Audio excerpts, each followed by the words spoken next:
જલારામનું વીરપુર.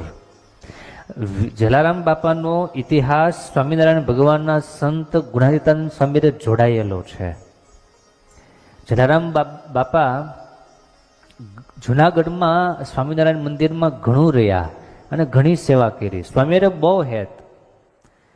સ્વામી ગુણાતીતાનંદજી વીરપુર પધાર્યા. જલારામ ભગતે સમાચાર સાંભળ્યા કે સ્વામી આવ્યા છે, એટલે ખાસ સ્વામીને લેવાને માટે બોલાવવા માટે આવ્યા અને સ્વામી ત્યાં પધાર્યા. એની જગ્યામાં બેસાડ્યા. સ્વામી બહુ રાજી થયા. જલા ભગતે સ્વામીની પાસે આશીર્વાદ માંગ્યા કે સ્વામી, મારો એકમાત્ર લક્ષ્ય કે ઈચ્છા છે કે અહીંયા કાયમને માટે સદાવ્રત ચાલે અને જે કોઈ આવે એ બધાને અહીંયા પ્રસાદ મળે, ભોજન મળે, એવી મારી ઈચ્છા અને એવો મારો સંકલ્પ છે. ગુણાતીતાનંદ સ્વામી કે બહુ સારું, તો પેલા અમને તો જમાડો. સ્વામી કે અમને તો જમાડો.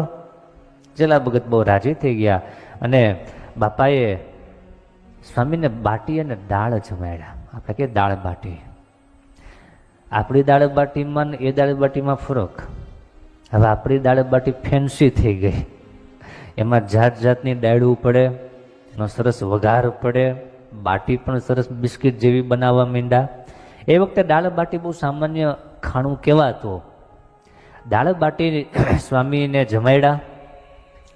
સ્વામી બહુ રાજી થયા અને રાજી થઈને ગુણાતીતાનંદ સ્વામી કહે કે જલા ભગત, તમારો સંકલ્પ ભગવાન પૂરો કરે અને કાયમને માટે તમારા ભંડાર અખૂટ રહેશે. જાઓ.